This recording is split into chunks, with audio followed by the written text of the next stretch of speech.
All right, let's dive in. We're going to talk about a massive shift in the world of AI. You know, it really wasn't that long ago that it felt like everyone was on the same team, building toward one single vision for artificial intelligence. But then 2026 hit, and that idea just completely shattered. Yeah, that shared rulebook we used to have, the general agreement on how to build this stuff safely and responsibly, it's gone. Poof.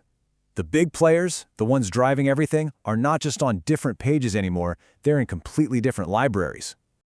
And that leads us to the big question, the one we're really digging into today. With the old playbook tossed in the trash, it is a brand new game. So, in this brave new world of AI, who actually gets to make the rules? To really get how we got here, we've got to go back to early 2026, because that's when the whole playing field just tilted on its axis. We saw this explosion of new AI models that were so powerful, so incredibly capable, that they forced literally everyone to throw out their old strategies and start from scratch. And what's really wild is just how different these new powerhouses are. I mean, you've got Google's Gemini 3.1 Pro, an absolute monster when it comes to logic and solving complex problems. Then there's Meta's Llama 4 Scout, which can digest a mind-boggling amount of info. We're talking a 10 million token context window. The competition is just white hot, and you can see these companies starting to stake their claim on what they do best.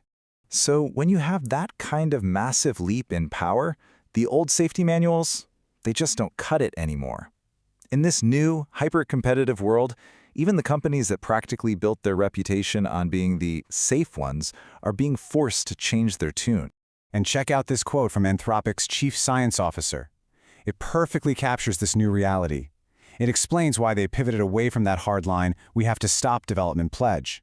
They basically realized that just stopping, while everyone else is sprinting ahead with no guardrails, might actually be the most dangerous move of all. So they've shifted from hitting the brakes to what they're calling triage mode. And the strategic shift leads us right into the biggest fight in AI right now, a deep, fundamental battle over what an AI should even be allowed to talk about. On one side of the ring, you've got the Google Gemini approach. It's all about safety, factuality, making sure its answers are grounded in Google search. It's very cautious. And in the other corner, you have Elon Musk's XAI and its model, Grok, which is being sold as the total opposite, unfiltered, R-rated, the free speech AI. This isn't a small disagreement. It's a profound split in philosophy. And XAI didn't just dip their toes in this controversy, they did a cannonball. To launch Grok's new R-rated mode, they pushed out a viral AI-generated deepfake video. It was a move that intentionally blurred the line between just shipping a product feature and making a much bigger political statement. Now, while some are pushing the envelope on what an AI can say, regulators are drawing some very hard lines in the sand. If you want to see what the safety-first side looks like in practice, just look at what is now illegal in the European Union.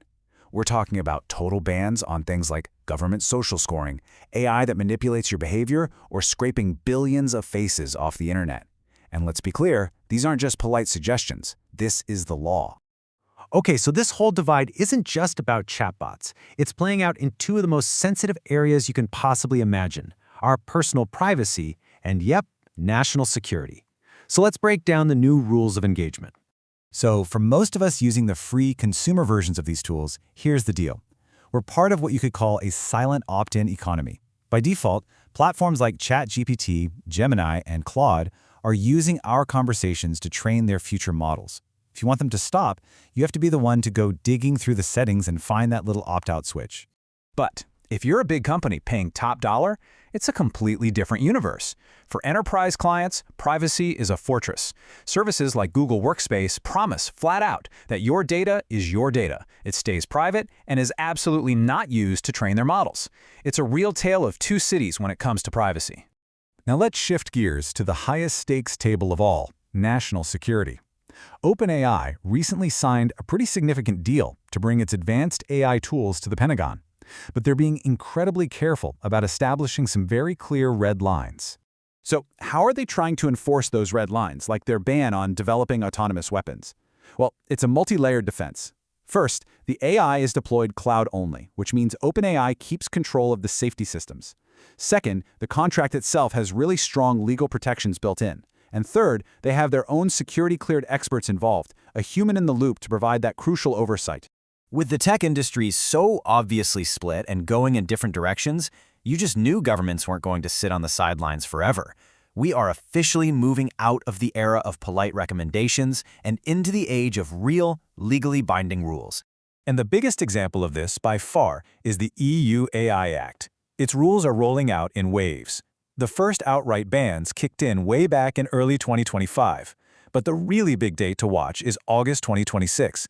That's when the heavy-duty rules for high-risk systems become fully enforceable. This is regulation with some serious teeth. Meanwhile, across the pond, the U.S. is taking a different tack. The federal government is looking at the possibility of 50 different states making 50 different AI laws and saying absolutely not. They are pushing hard for a single, unified national policy. And their main tool to make that happen is a legal concept called federal preemption.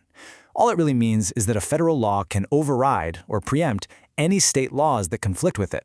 The goal is simple: create one clear, consistent set of rules for the entire country so AI developers don't have to navigate a chaotic mess of regulations. So, when you put all these pieces together, where does it leave us? Well, it's pretty clear we've hit a major fork in the road. The future of AI is no longer one single path, it's fracturing before our very eyes. So let's just recap the great fragmentation. You've got that ideological war, safety versus freedom of speech. You've got the privacy gap. Our consumer data is being used for training by default while enterprise data is locked down. And you've got the regulatory clash, the EU's strict sweeping laws versus the US strategy of creating one single federal rulebook. The most important thing to take away from all this is that nothing is set in stone. This future is being decided right now, in real time, by all these competing forces. And it leaves us with the biggest question of all. Will the AI future be defined by safety, by absolute freedom, or by something else entirely? Which version are we actually going to get?